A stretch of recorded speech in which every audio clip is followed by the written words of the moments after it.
নমস্কার। আপনারা দেখছেন শেষের কবিতার সুন্দরবন ইউটিউব চ্যানেল। আজকে শিক্ষা সংক্রান্ত বিষয় তো বটেই, অতি সাম্প্রতিক ঘটনা নিয়ে আমাদের বিবেকানন্দের কিছু কথা আপনাদের সামনে তুলে ধরতে চাই। আমরা দেখেছি 14ই আগস্ট 11:59 অর্থাৎ 1947 সালের 14ই আগস্টের প্রাক্কালের যে রাতের ঘটনা ঘটেছিল আমাদের ভারতবর্ষের বুকে, সেই ঘটনা হয়তো ঘটেনি, কিন্তু আমার ভারতবর্ষের নারী সমাজ তাদের দাবি নিয়ে, তাদের অধিকার নিয়ে পথে নেমেছিল। সাধুবাদ জানাই নতমস্তকে। এখানে আমাদের শুধু বাংলার নয়, বাংলার বাইরেও কিন্তু এর আবহাওয়া ছড়িয়ে পড়েছে। বিষয়টি খুব সেন্সিটিভ বটেই, কারণ একটা প্রাণ যখন চলে যায় আর একটা প্রাণ বলি দিয়ে তার প্রতিশোধ নেওয়া যায় না। যদি আমাদের মধ্যে শিক্ষা, চিন্তা, চেতনা, মননশীলতা না থাকে, অনেক চাঞ্চল্যকর তথ্য একের পর এক উঠে আসছে। আমরা সেদিকে যাচ্ছি না, বিতর্কের মধ্যে আমরা যাব না।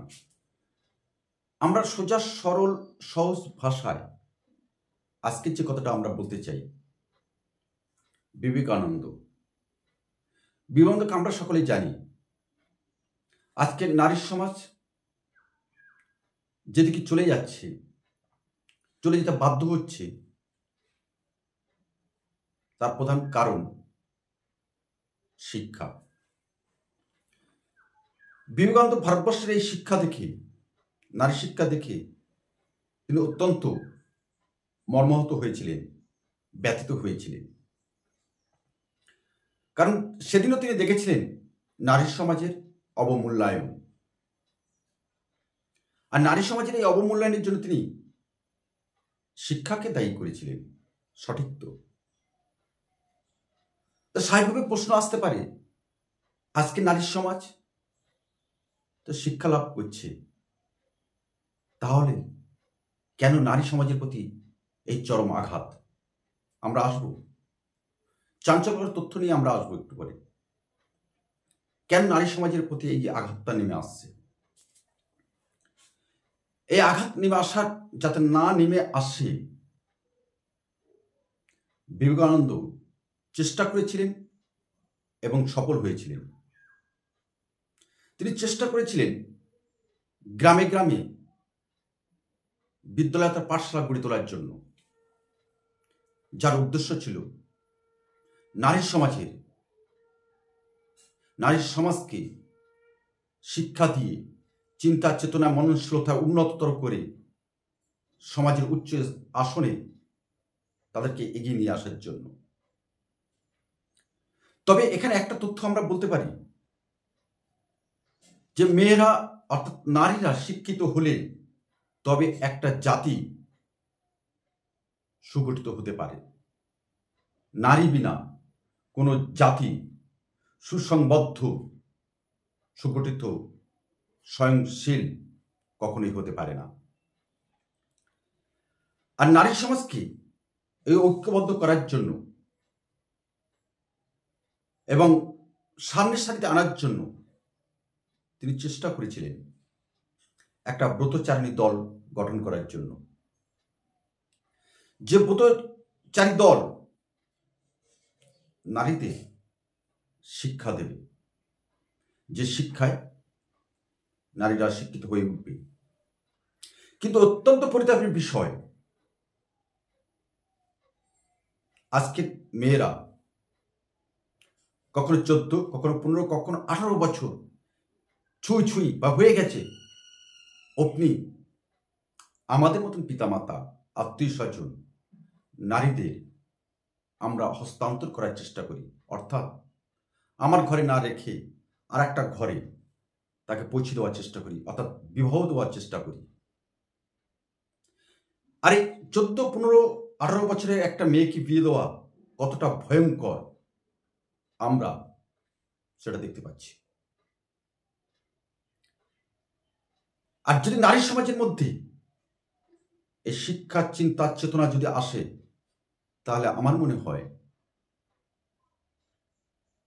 আজকের নারী সমাজ যেভাবে প্রতিবাদে মুখর হয়েছে,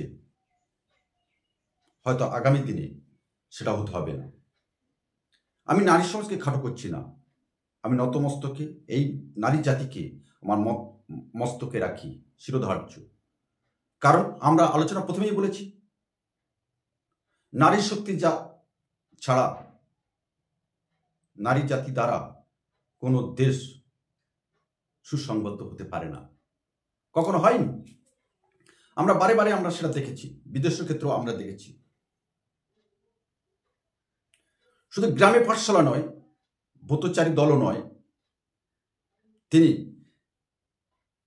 এই নারীদের শিক্ষা দেওয়ার জন্য নারী মঠ স্থাপন করার কথাও ভেবেছিলেন এবং সেটা করেছিলেন। অর্থাৎ তিনি, অর্থাৎ বিবেকানন্দ যেটা ভাবতেন, আর সেই ভাবার মধ্যে একটা মননশীলতা থাকতো, একটা ভবিষ্যৎ লুকিয়ে থাকতো, সেটা তিনি চিন্তা করেছেন।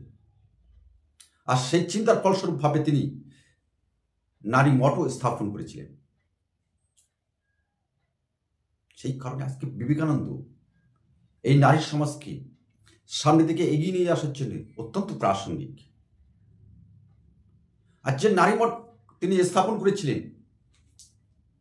আজকের দিনে সেটি সারদা মঠ নামে পরিচিত। যে মঠে একটি নারী সারা জীবন ব্রহ্মচর্য হিসেবে তার জীবনটা কাটিয়ে দিতে পারে। আমরা দেখছি সমাজে অনেক নারী আমাদের মতো পুরুষ দ্বারা অত্যাচারিত হয়ে, অবহেলিত হয়ে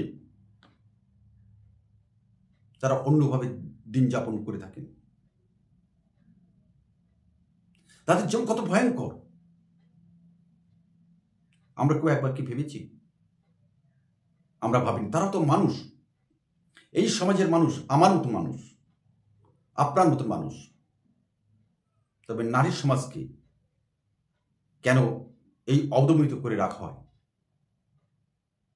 তবে প্রাসঙ্গিকভাবে, খুব প্রসঙ্গগতভাবে আমরা একটা কথা বলতে পারি,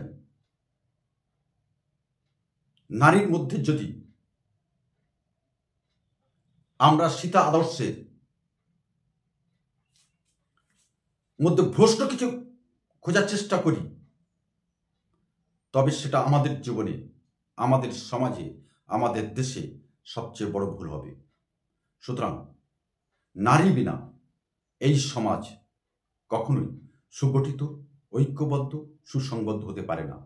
আসুন আমরা সবাই নারীকে সম্মান করি, তাদেরকে শ্রদ্ধা করি। কারণ এই পৃথিবীর সুন্দর সুমিষ্ট হওয়ার প্রধান কারিগর একমাত্র নারী।